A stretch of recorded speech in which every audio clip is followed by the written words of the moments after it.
This riffraff can't marry my daughter. Unless you want to have a serious problem with me, you will tell him to get his useless gifts and leave my house, Mom told my uncles. Mom's voice echoed from the parlor through the corridor to my room. Dread filled my heart at her rejection of my 9th suitor within the last 2 years. Before we continue with this story, do not forget to click on the notification button in order to get notified at every new video posted. Thank you. I first started attracting suitors for marriage at the age of 19. Mom said I was too young to get married then. Even I saw the reason in what she was saying. Besides, I still had my education to complete and a career to pursue. The suitors who came after that were also turned down. For a brief period, no one showed up again on our doorstep requesting to marry me. 2 years after I graduated from university, I got a job to work with a fashion designer. This put me in a position to deal with both men and women, and most of the men were potential suitors. Mom had been glad about the job but still had her opinions about marriage as far as I was concerned. Gladys, don't feel like I hate you when I reject those men. What an old woman sees sitting down. You can't even see as a youth, even if you climb the tallest tree. Be patient, my dear. The right man will come at the right time. I always completed the statement. I heard it plenty of times. It was now an anthem. So when I heard her reject the 9th person, I was somewhat afraid for me.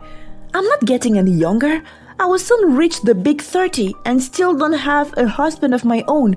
Just the other day, we had a class reunion where everyone turned up with a kid or two, accompanied by their husband, but I was the only single lady from our class who was brave enough to show up. I had even been asked several times why I should not have a baby first and get married later. That was the most preposterous suggestion I heard concerning my singleness. I am not sick. I'm just single. These were the words I used to console myself each time. After the last fiasco with my mom, I decided I wouldn't let her know of any of my subsequent suitors. Intentionally, I put myself out and get attached. Where will I get a responsible man? I wondered. Sylvia, my colleague who is also a religious fanatic, invited me to her church. She advised me that good men are found in church. Of course, I went there. I am desperate. I had been committed in the church for 3 months when a brother approached me. I sat in the churchyard, waiting for Sylvia to see the pastor about her upcoming wedding. But eventually I slept off. Then I felt a tap on my shoulder. Sister Gladys, right? He asked one Sunday after service while I sat waiting for Sylvia. Who is asking? Gideon. Pleased to meet you, he said, extending his hand. May I? He asked, gesturing if he could sit with me. Sure, it's God's house after all. Everyone can sit anywhere. Community property. We both chuckled at my response. Touché, he said. The moment he sat down, we clicked from the word go. We talked about everything and anything. I told him about my job. My mom, of course, leaving out the marital issues from her. And he told me about himself too. I learned he's a lawyer and a firstborn of 3 kids. His family lived in the north and he only visited them on national holidays. So, tell me, Gladys, why hasn't anyone put a ring on it yet? Why hasn't anyone put a ring on it yet? I retorted with a dry laugh. You got me there. I'm looking for my Miss Right. Is there any such thing in a church? Doesn't God I don't know, point out people's spouses? Well, he did that with Adam, and look at where we are now. I went silent at the remark. What if he was right? Gideon seems like he has been in Christ for a much longer time than myself, and he probably knows those things. Back to earth, Gladys. Gideon snapped his fingers in front of my eyes. Why aren't you married yet? Let's just say I'm waiting for my Mr. Right. Gideon smiled at me, and that moment, I knew he was a potential partner. After that day, we met on several dates. As usual, we did not cease to catch up after church service every Sunday. Gideon was the perfect gentleman.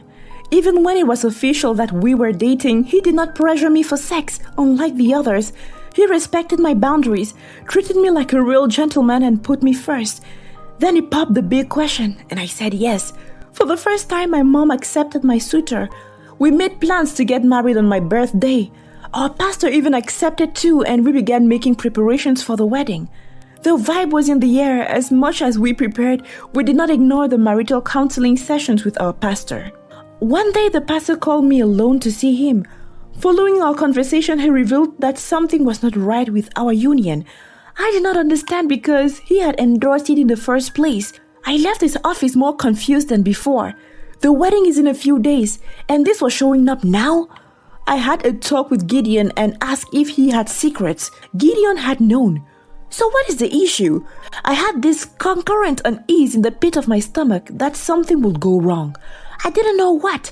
I remember once when Sylvia and I were making arrangements for the wedding, I zoned out repeatedly and had to be called back to reality. It was the wedding day. Everything had been set in place. The decor, the flowers, the guests. It was an amazing sight to see. My groom and everyone else were already seated. The bridal song commenced and I marched in. My smile was so bright that it brightened the whole place, pun intended. Gideon stood very handsome in his beautiful suit, smiling as I approached him. The pastor went through the normalities and I said the words I had always wanted to say. I do. When it came time for Gideon to make his own declaration, all hell broke loose. A strange lady burst into the church, calling a halt to the wedding. She was heavily pregnant and kept ranting about how Gideon had left her and the kids in the north. The entire church turned into a fiasco. I went into a shock and fainted. Sylvia bent over me, fanning and shaking me awake. Nancy! Nancy! I opened my eyes and realized I was still within the church courts, being shaken awake by Sylvia. Should I bring a mattress? You're drooling all over the floor, she said, chuckling. I was disorientated and tried to make sense of what was going on around me. My affair with Gideon had been a dream. Thank God. I stood up and we made our way to leave. I had the strangest of dreams. I almost got married to a man who had a pregnant wife, I told her. Just focus on being happy. The right person will approach you naturally.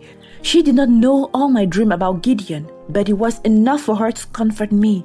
I left the churchyard that day, making up to my mind to let God and destiny direct me to the right man, not necessarily my mom.